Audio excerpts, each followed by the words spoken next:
Hey, welcome back, everybody, to another episode of the Educational AD Podcast. We're going to be right back with today's guest, but as always, we want to give a shout out to our great sponsors. You've heard me say before, these companies are companies that you should have on your team working for you. Some are money makers, all of them are time savers. And again, there's something about each one that you can use as an athletic director. So I want you to take the next 3 minutes, listen to our shout outs, then listen to our interview, and then go and visit these sponsors. I'm telling you, you're going to be glad you did. Here we go. We want to say thanks to our friends at Sideline Interactive, indoor score tables and video boards. Go to sidelineinteractive.com and you can schedule a live web demo to see their products in action. Probably one of the best purchases I ever made as an athletic director was our Sideline Interactive indoor score table.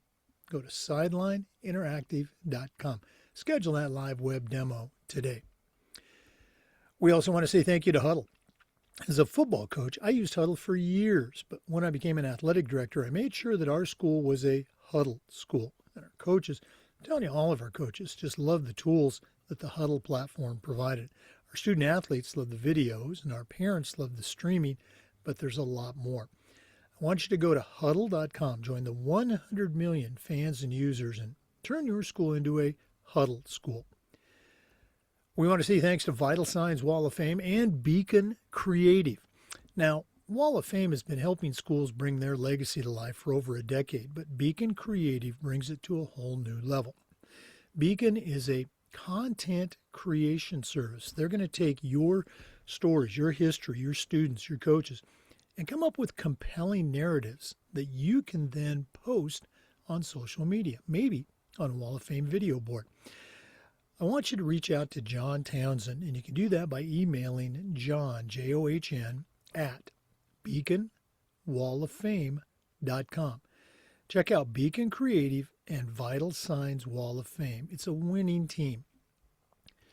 Let's also say thank you to Home Campus. Scheduling, rosters, results, facilities, communication with your coaches. Home Campus does this better and it does it faster than the other platforms. Did I mention athletic clearance and eligibility? That one alone is a game changer. Go to homecampus.com. Find out all the things that they can do for you and your athletic department. And don't forget to mention you heard about it on the Educational AD Podcast. We also want to say thanks to Gipper. Gipper is the modern marketing platform that makes it easy for any athletic department to look like it's Division I, look like it's professional without spending extra time or adding additional staff. Gipper is used and trusted by over 20,000 high schools and colleges. It's professional graphic design made easy.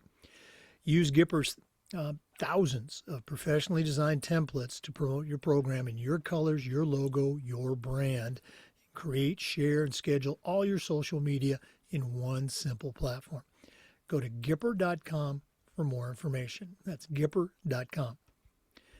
We want to thank our friends at Booster Hub, the #1 booster club software program. Sponsorship payments, concession sales, scheduling volunteer changes. You know it's going to happen. It all flows through Booster Hub's secure system, so nothing falls through the cracks and everybody stays engaged. Give your boosters the platform they need. Give them the platform they deserve. Go to boosterhub.com. Let's say thanks to Ohio University and their online masters in athletic administration.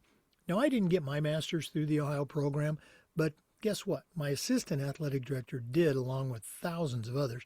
And while they were earning their degree, they also completed 11 NIAAA leadership training courses at no extra charge. Check out Ohio University and their online masters in athletic administration. Let's say thank you to Hometown. Hometown is your trusted partner in growing school revenue, creating powerful websites, online ticketing, fundraising. The list just goes on and on. Whether you're a principal, an athletic director, even a head coach, Hometown Solutions are going to help you save time. They're going to help you raise more money. and they're going to help you bring your entire community together. Go to hometown.com for more information. That's hometown.com.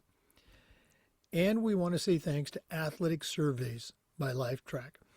If you're not using a survey to take the pulse of your student athletes, your coaches, even your parents, you're really missing out. Go to athleticsurveys.com.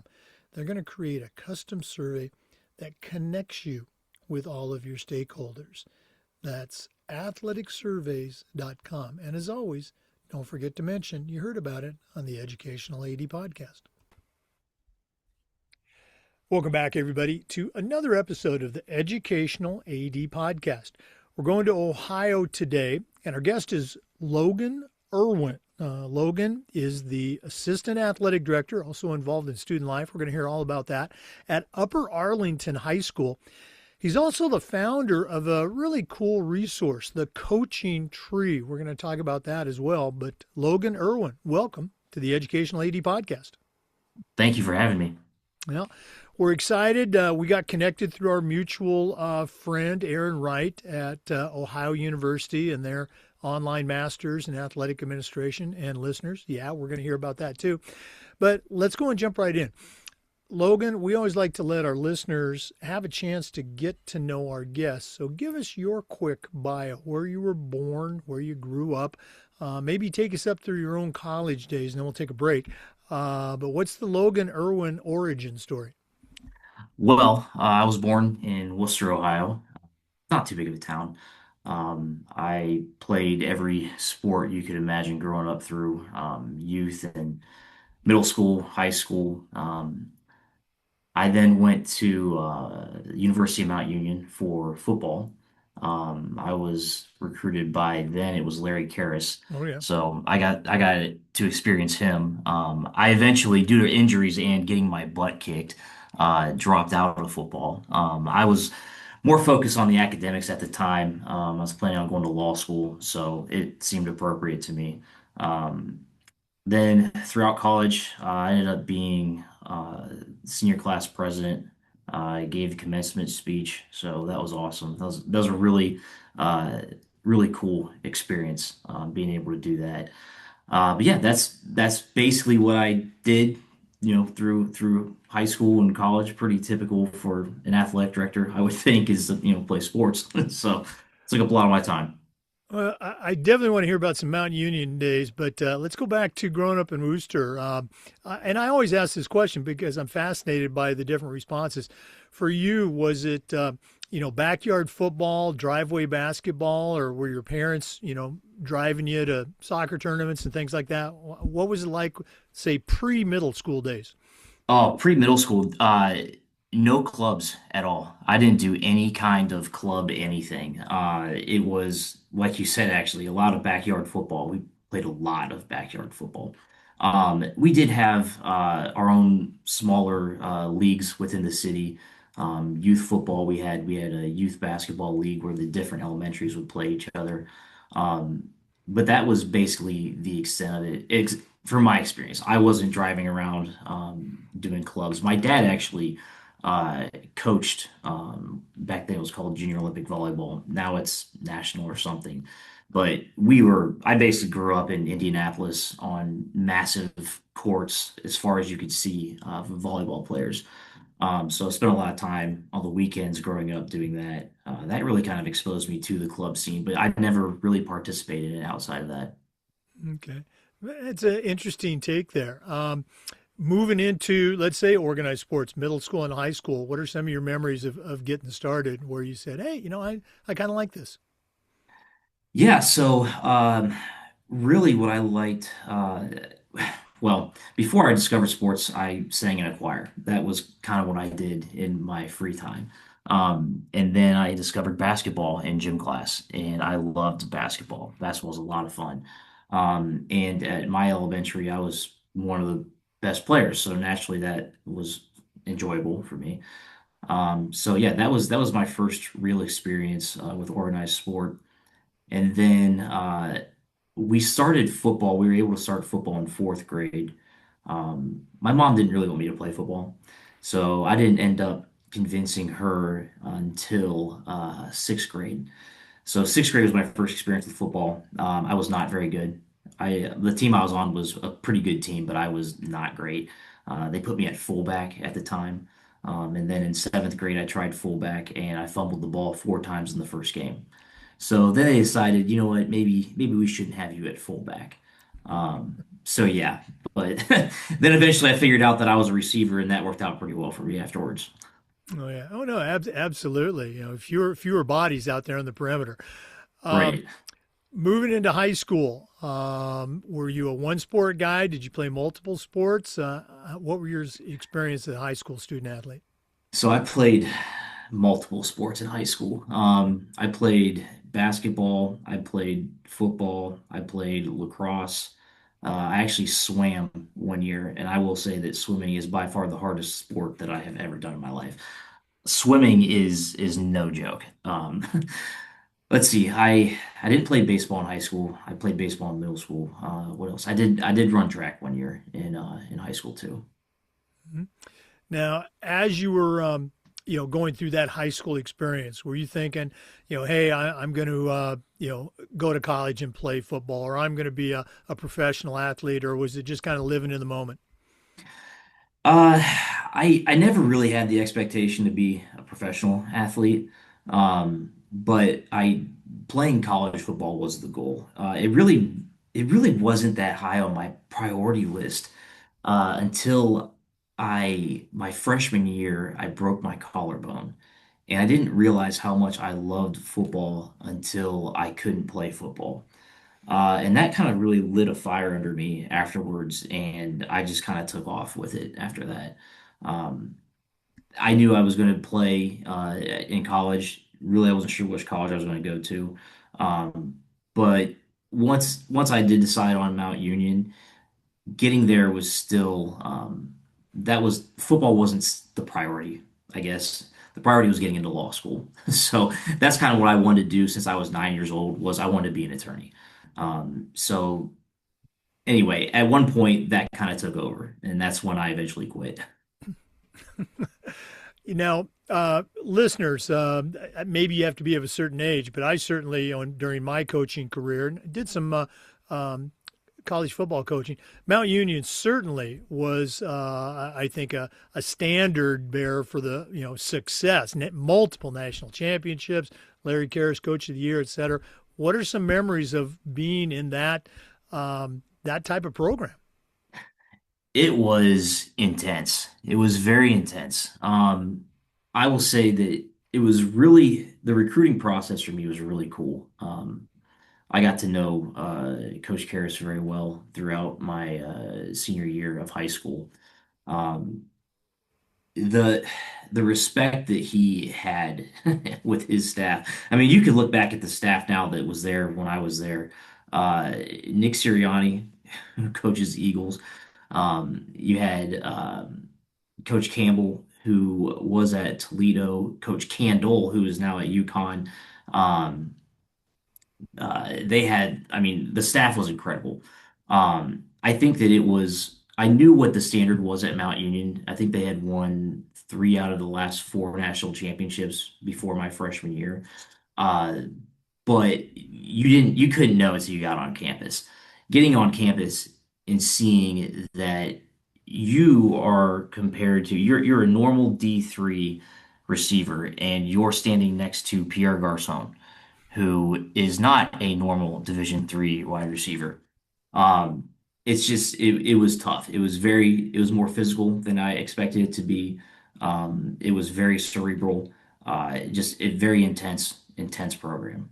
But I loved it. I mean, it was great. I loved the guys.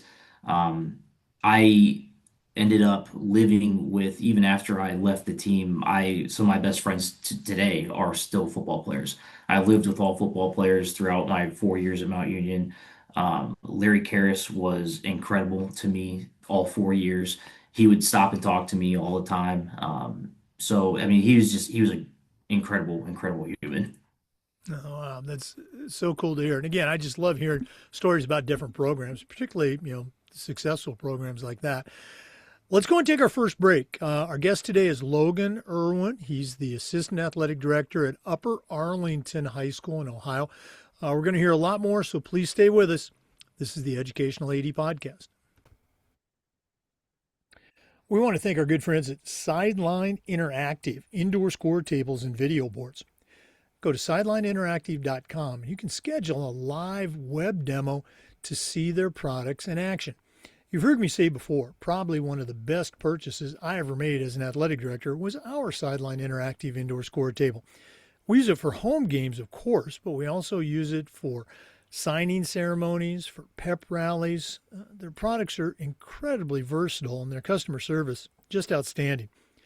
Go to sidelineinteractive.com. Schedule that live web demo today. We also want to say thanks to Huddle.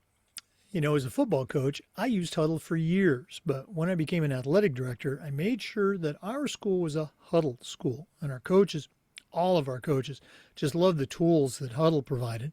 Our student athletes loved the videos, and our parents loved the streaming, but there's a whole lot more. Go to huddle.com, join the 100 million users and fans, and turn your school into a Huddle school. That's huddle.com. And as always, tell them you heard about it on the Educational AD Podcast. I don't even know what we did before Huddle. I was just thinking about that. What? How did we? Every one of our sports uses Huddle, and we have 34 different team programs. So we have 34 sports here, and they all use Huddle. Um, and I can't remember how people did it beforehand. I mean, Well, just I'll tell you how they did beforehand because I did it. We stayed up till 4 in the morning with that VHS tape, right, rewind, right. fast forward, rewind, fast forward. Where does this play go? And then the young assistant Saturday morning drove that copy 3 hours to a gas station and made the video Yeah. exchange with another coach before coming back and working with the team. So you're absolutely right. I think revolutionize is not strong enough of a word to say how Huddle has changed coaching. Yeah, especially with like highlight films. I remember my dad did take forever to put together a highlight film based on VHS tapes. But yeah, that's something I hadn't even thought about that for a long time. But I guess that's good. I don't have to anymore. Well, I'm glad you guys at Upper Arlington are enjoying Huddle. For our listeners, once again, our guest is Logan Erwin. He's the Assistant Athletic Director, also in charge of student life and activities for Upper Arlington High School. Logan, you took our listeners on your journey through Mount Union College. Were you thinking about becoming a coach, or what was your next step right after college? So no, I mean I had coached through college. I coached a little bit. I coached football back home at Worcester. The varsity receivers. I coached them for a few years. I coached um, my brother, who is 7 years younger than me. I coached him his lacrosse team a little bit too. So I did coach sporadically, but no, I didn't really plan on coaching when I got out of college. Like I said, I was dead set on going to law school. And I knew that I was going to have virtually no time on my hands whatsoever. So that wasn't really something I was thinking about. Yeah, well, what was some of those early jobs right out of college that got you eventually on this education path? So I did not take a traditional route at all. I actually I got into law school. I went to Capital Law School in Columbus, Ohio. And then I did not finish law school. I got into politics. So took a very different turn. Some of my really good friends from Mount Union got into politics when we all came to Columbus. They got pretty heavily involved, and then I jumped on board with them. So I worked in politics for a little bit, and then decided that was not for me. Politics is just something I try to stay out of now, especially. But did that for a little while, then decided that I needed to do something that I loved, So I thought about sports and I was like, you know what? This is something I love. I love sports. Let's look at this. So I moved home and took a job at the College of Worcester working in athletics. I worked under Russell Hauser, who is now, I believe he is at Fitch High School in Ohio. But Russell was great. He taught me a lot about athletics operations, how to run events, how to manage coaches, etc. So that was the next gig that I had. And then after that, I went to a place that it advertised the job as a high school athletic director. And it was a school that I had not heard of before, but it was about 20 minutes away from where I lived. So I thought, okay, I'll go interview there and see what this is. Well, it ended up being a more of a trying to think how I want to word this, a home for delinquent youths. So kids who get in trouble before they get sent to child jail or prison was called DYS. This was the last resort. And so if you've read the book Holes or seen the movie Holes that takes place in the middle of the desert, this was basically the exact same thing, except it took place in the middle of the forest. Um, anyway, there, I kind of fell in love with what I was doing there. The whole idea behind it was to get these kids to believe that they were still playing high school level sports. And so my job was to build teams, to coach these teams, and to get these kids into other tournaments, etc. So like I started a basketball team. We would host tournaments, bring in other schools, private schools would come to our gym and play basketball. We would get into tournaments where we'd go up to Michigan or Chicago and play in tournaments. And so that was kind of my whole job was to integrate sports and treatment for these kids that we were trying to rehabilitate. So that was a very, very interesting job. I was there for 2 years, and then made my way to Columbus after that. So I knew that I wanted to get into a much bigger position than I was in at this place. And I knew that the only way to do that was to get to Columbus. Well, I had lived in Columbus, and Columbus is a very hard market to get into if you're not from here. So I actually took a job with Children's Services to be able to move to Columbus. And then I volunteered at Upper Arlington High School under Tony Pusateri, who is a Central Ohio legend when it comes to athletic directors. So I got to learn from him, and then that kind of started my stint at UA. Wow. Really interesting experiences, and working with those groups. I had flashbacks. When I graduated from college, I had a job in a similar school for the summer, again, I enjoyed it, but I didn't think that was where I was going to spend my career. Uh, can you look back on those 2 years and some of the times that you at your next job where an experience, an event, something that's stuck with you this time, and you still lean on that lesson today? I don't know if I phrased that question very well. Yeah, yeah. I think that the 2 years that I was there, it really showed me how important athletics can be in a person's life. And we can say this all the time, sports are very important. We know that sports teaches you life lessons and whatnot, but I think that being in this facility, using sports and recreation, we did it at a different level. You could see how it changed kids' lives at a level that I don't get to see in my current position. I could give you an example. This is probably the best example I have. We had a kid who was, I believe he was arrested for aggravated assault, firearms, drug possession, all kinds of stuff. Like this kid was a real gang leader in one of the cities in Ohio, and very rough life. He was 17 at the time, and we got a phone call that his mother had been stabbed to death outside of a nightclub. He didn't know his dad, and he had four younger siblings that now he was going to be in charge of, basically, once he got out.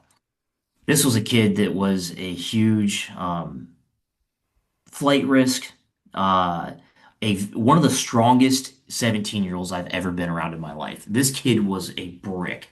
And if he wanted to, he could have, gotten out of this facility. He could have probably injured me pretty good if he wanted to.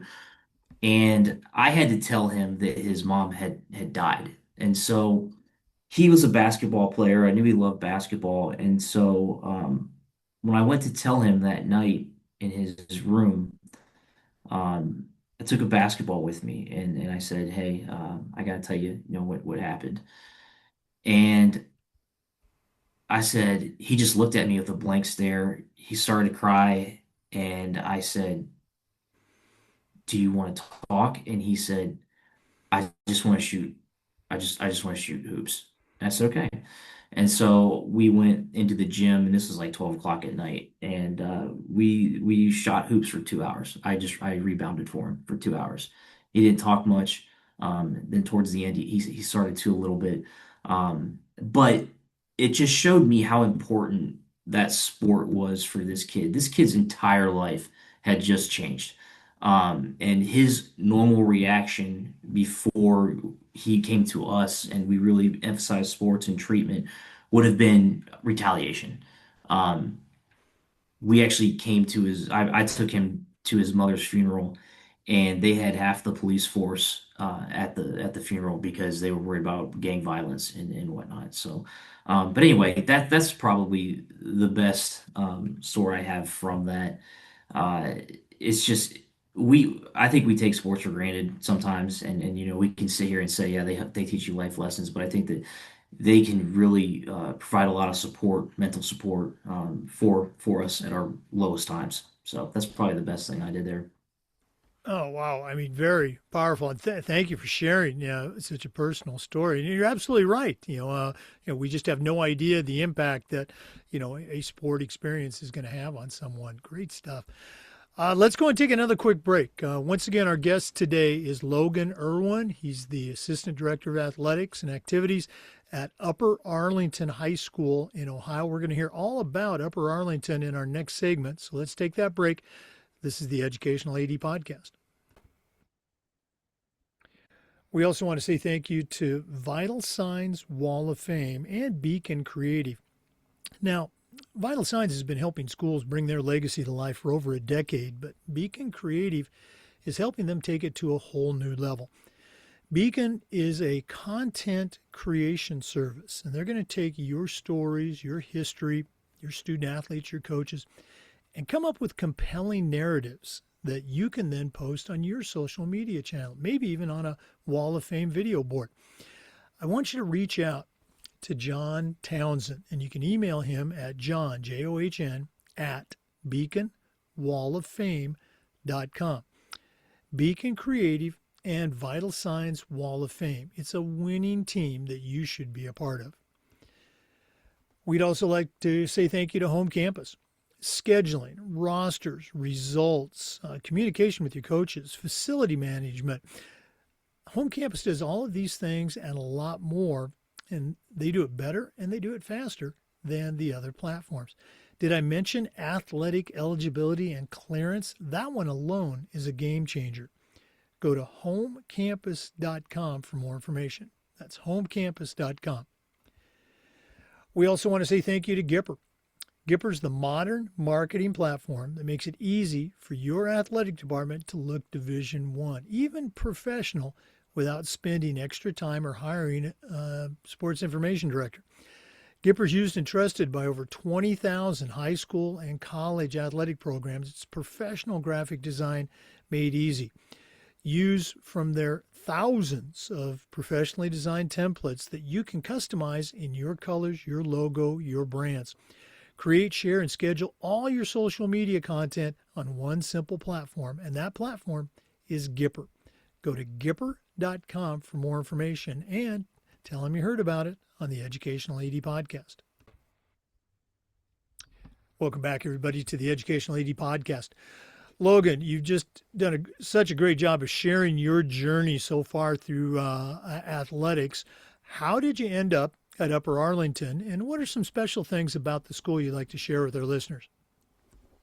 So, I knew that Upper Arlington was the place that I wanted to be when I decided to come to Columbus. I wanted to go for the best. And like I said earlier, Tony Pusateri was at Upper Arlington at that time, and he is a legend in Columbus as far as being an athletic director goes and for coaching. So I knew that'd be a great place to start. If I wanted to learn from the best, I'd go to the best. Um, so that's how I kind of got to UA. I moved to Grandview Heights when I moved to Columbus. Grandview Heights is right down the road from Upper Arlington. Both are within 5 miles of Columbus. Uh, so I moved to Grandview, and then I knew that would give me the ability to volunteer at night to to help out with their events at UA. So that's what I did. I reached out to Tony. He said, "Sure, come on over. We'll talk." And that's how I started at UA. Started as a site manager, running all of the varsity events at night. So that was a good time to kind of pick Tony's brain, learn the ropes of Upper Arlington and sports in general. And then that's when I decided to get really serious and started the MAA program. Um, Talk a little bit about that program. I think it's very interesting. What the Ohio University program?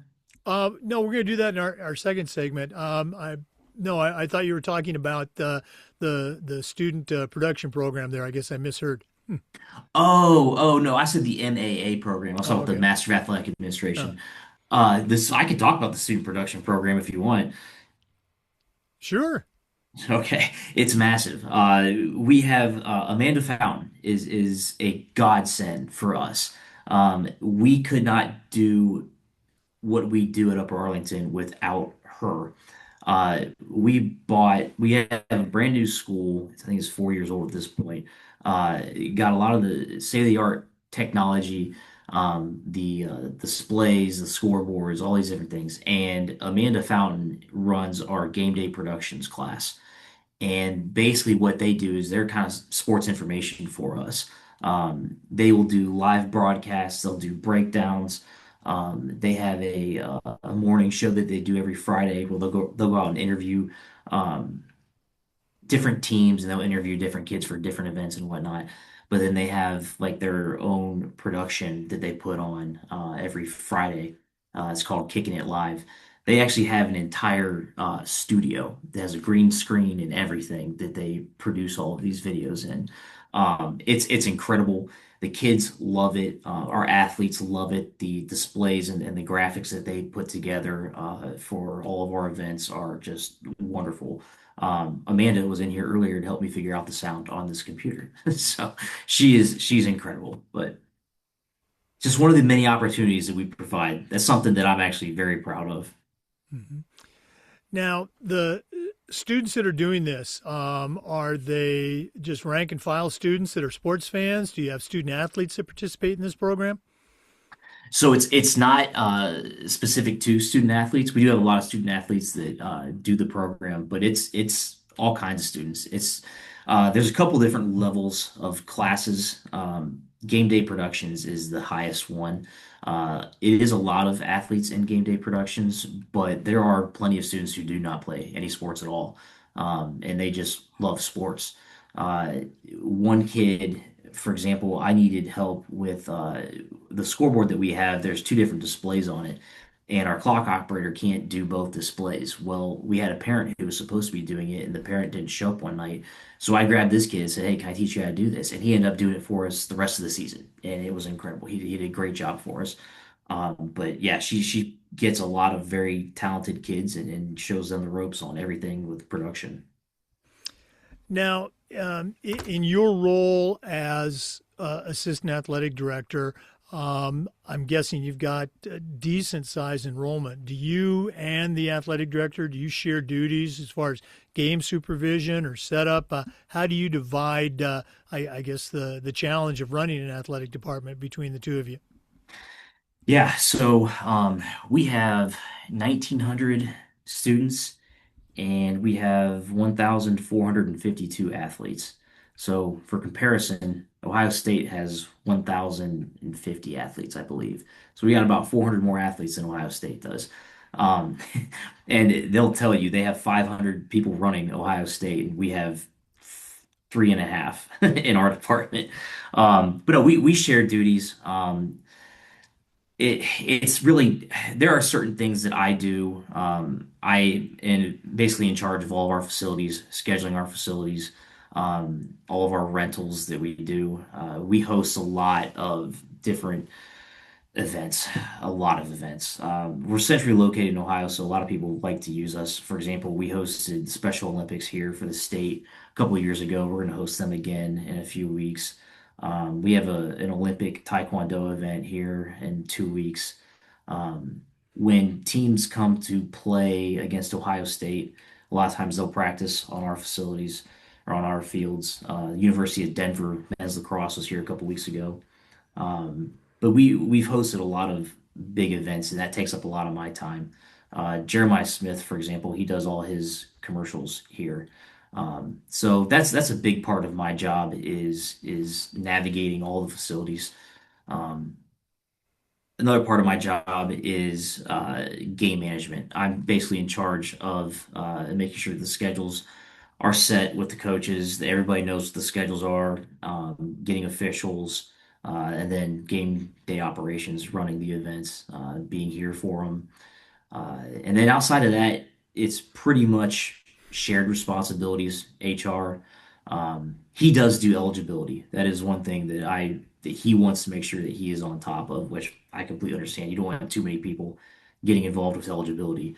Um, but yeah, I mean, that's in a nutshell our job. I mean, the different coach concerns, HR with coaches, making sure they're onboarded, navigating any issues with kids, celebrations. I think we just won our 157th state championship this year. Um, yeah, it's I think we've won like 6 or 7 in the last couple of years. We won ice hockey for the first time last year in our history, which was awesome. Girls swimming just won their third state championship in a row this winter.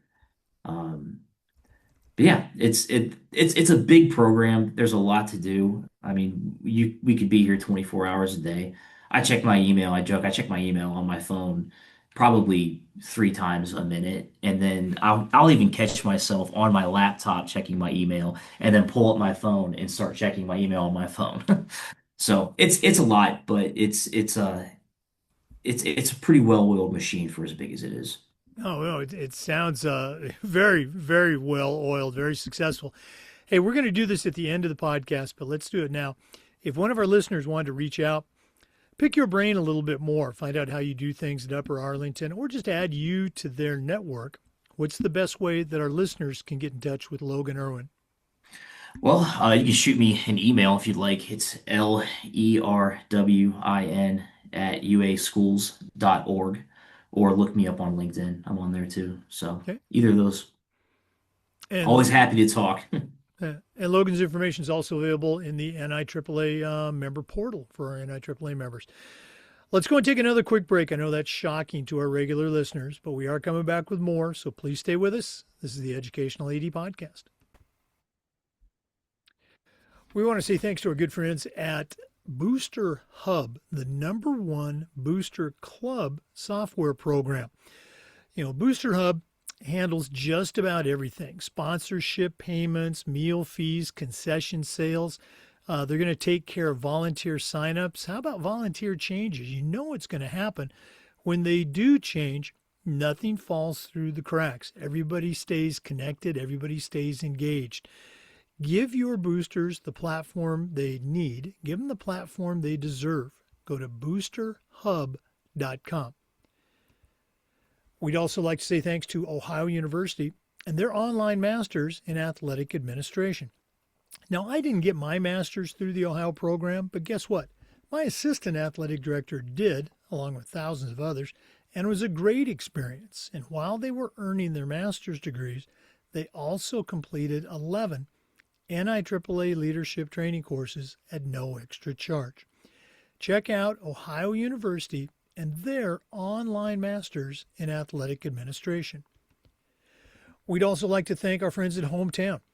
Hometown has been and still is your trusted partner in growing your school revenue, creating athletic websites, fundraising that's going to bring your entire community together.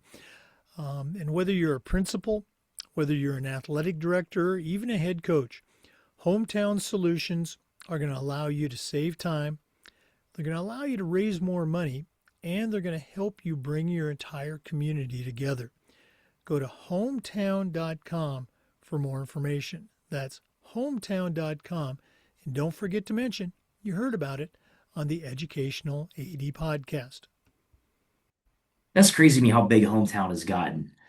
I'm pretty sure that we, Upper Arlington, were one of the first schools in Ohio to use Hometown.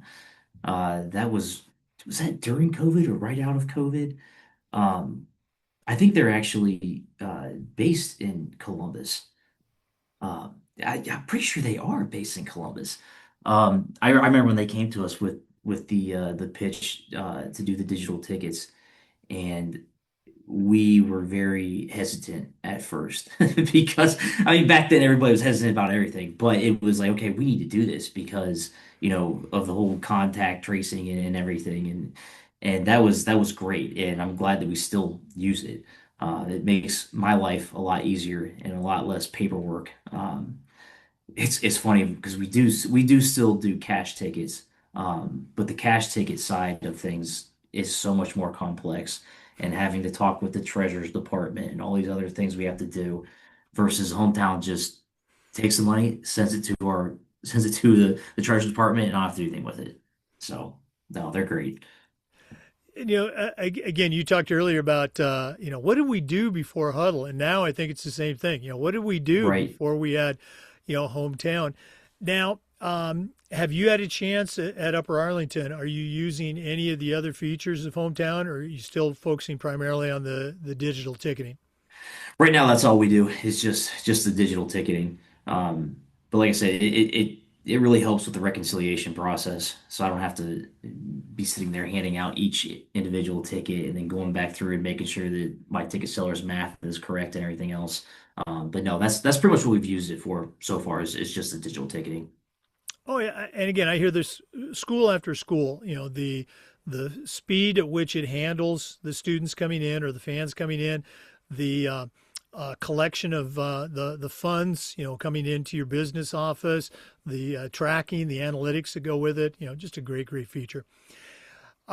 During that last break, we also got to hear from another one of our sponsors, Ohio University, and Logan's actually a graduate of the Ohio University Masters in Athletic Administration program.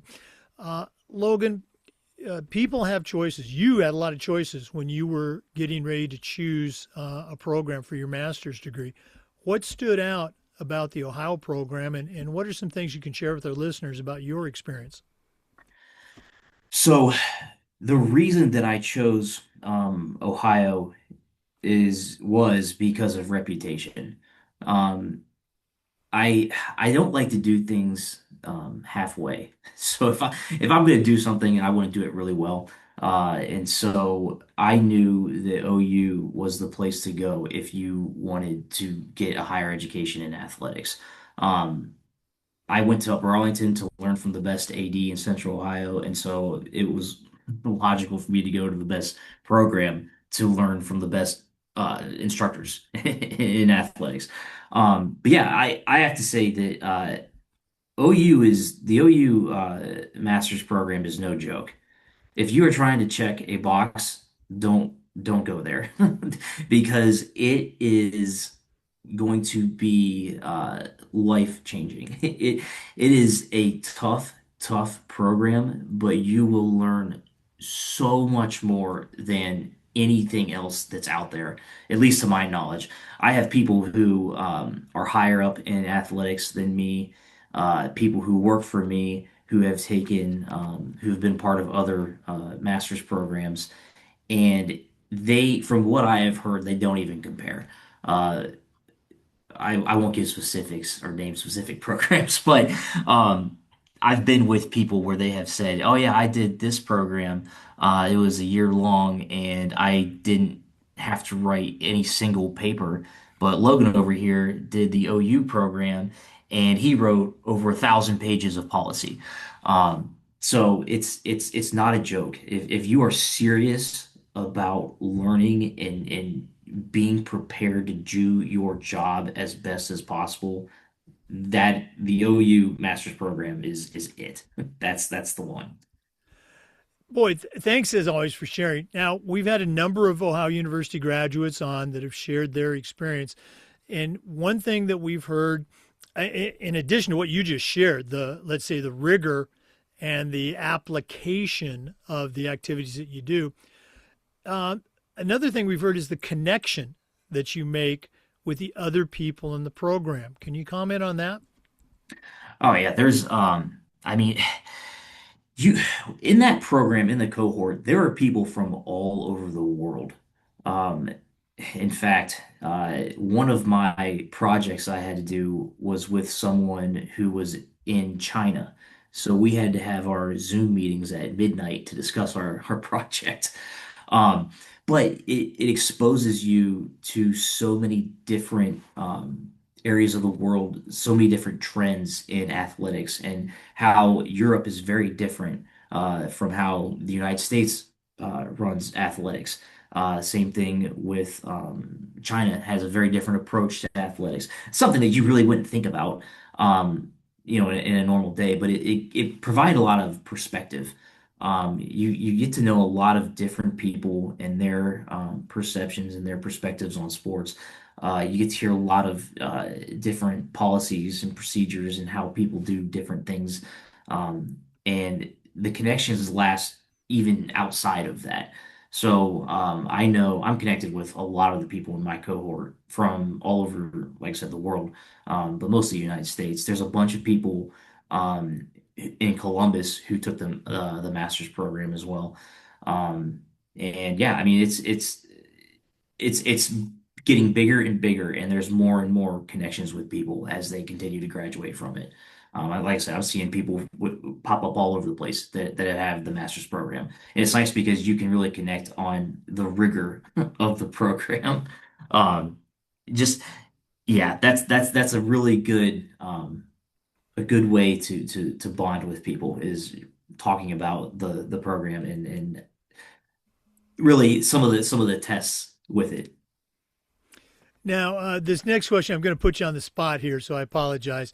One of the things that we talk about in our promo of the Ohio program is the fact that they are affiliated with the NIAAA, and that your curriculum as a master's student allows you to complete 11 of the NIAAA leadership training courses. How much of that was, I guess, a feature that attracted you to the program, and what have you been able to do with those NIAAA courses so far?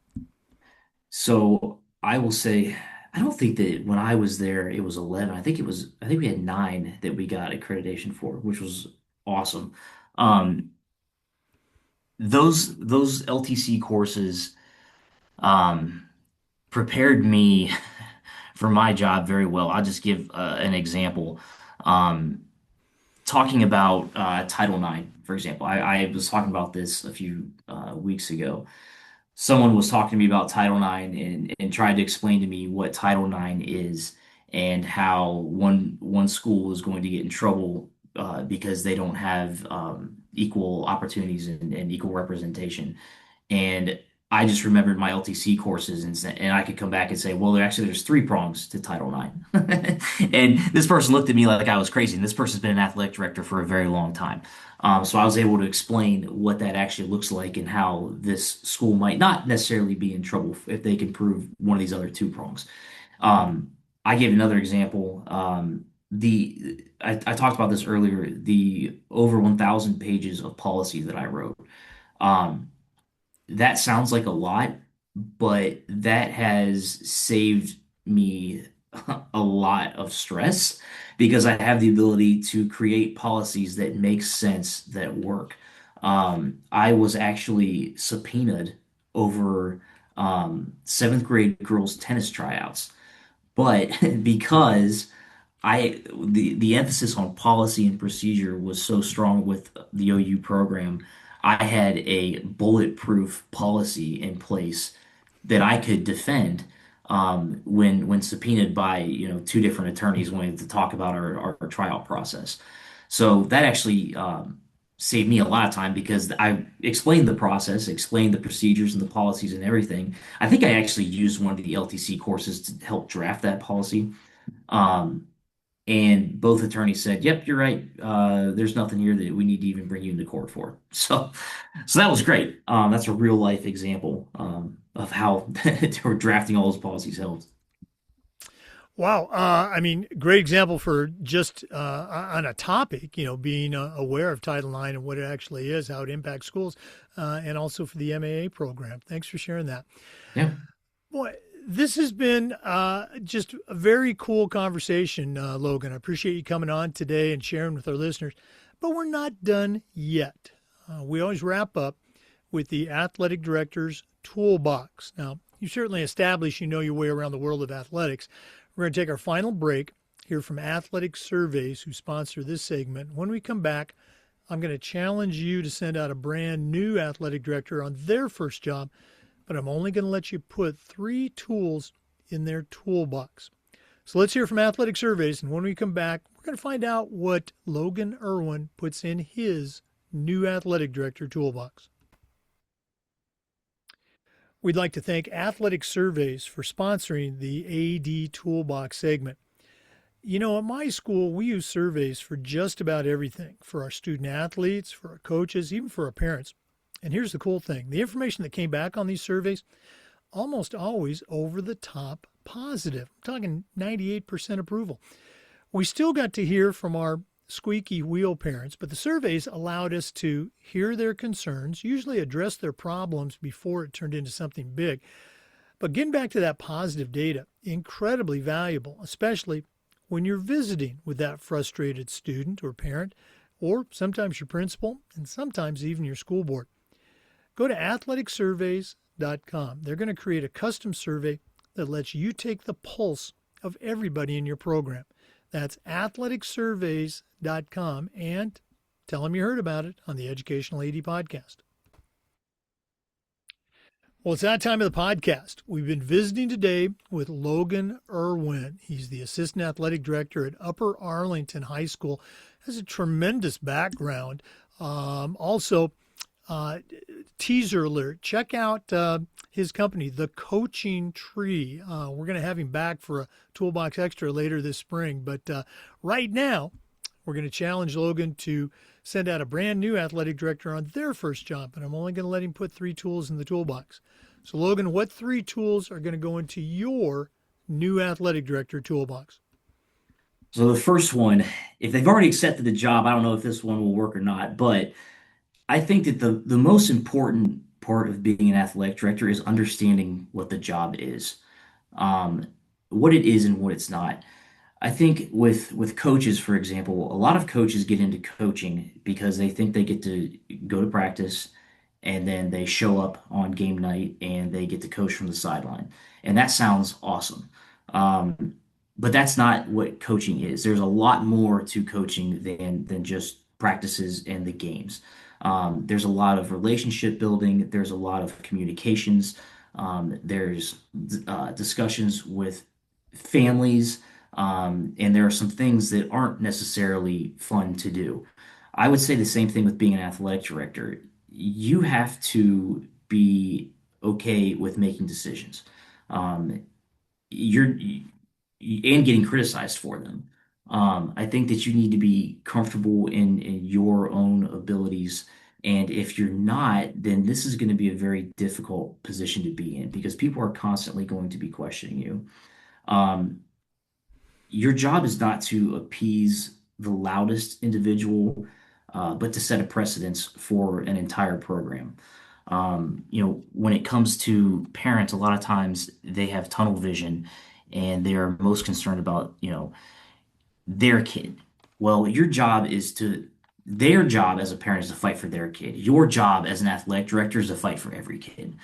So I think that there's a lot that comes with being an AD that people may not necessarily know about. The time commitment, there's a huge time commitment with it. You're basically on call 24/7. And I think that if you don't know that going in, you're not going to be very successful.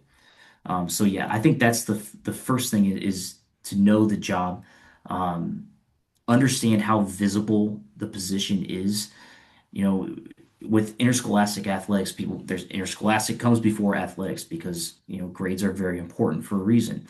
But I would argue that athletics is just as important because you are in control of the most visible thing in your school.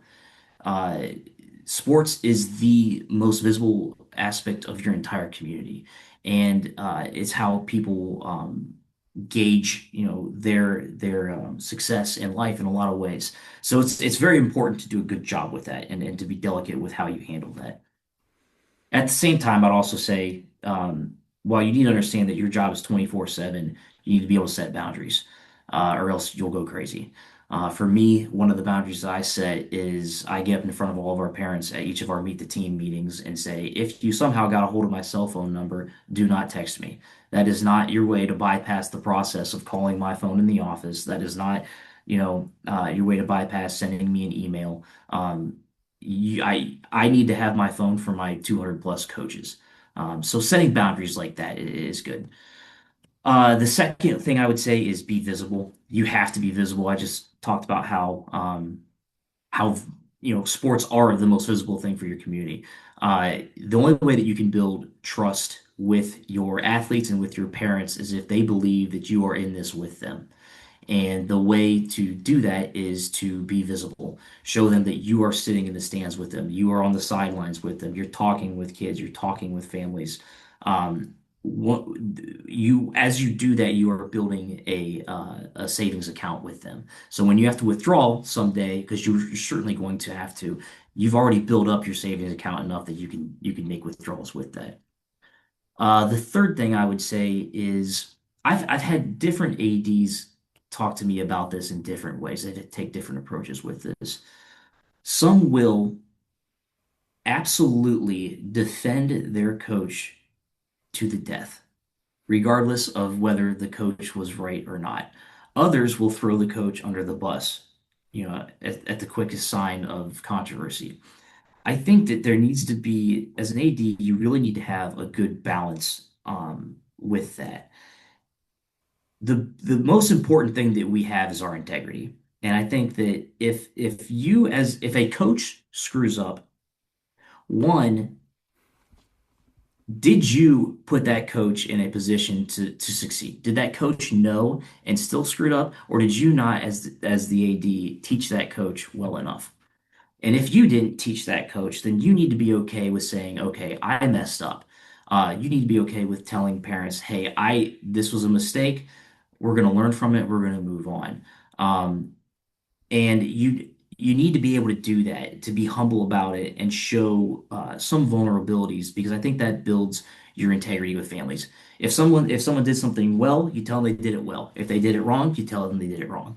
And I think at the end of the day, that builds up that trust with families so that they stop questioning all your decisions. At some point, they're going to say, you know what? Logan's done this a lot. He's explained his philosophy. I can follow the logic in a lot of these things. I'm just going to trust him on this one. And so that was my biggest challenge as an AD, as an early AD, was getting to the point where people trusted my judgment and trusted my decisions. And so there's a lot of explaining that I had to do with things. But if you follow a logical path, if you uphold your integrity, if someone makes a mistake and you admit to it, yes, we screwed that up. We will do better next time. I think that you build a reputation as a leader and as someone who really cares about kids and athletics. So those are my three things. Well, great ideas. The first one you mentioned about, knowing the job. I've heard that we've been doing the podcast now for 6 years, and A frequent comment is, all of these tool suggestions that we collect from great people like you. Boy, I wish I knew this when I first started out, because when you're starting out, you don't know what you don't know, and so having that opportunity to learn the job. And your second one about being visible, it's so very important.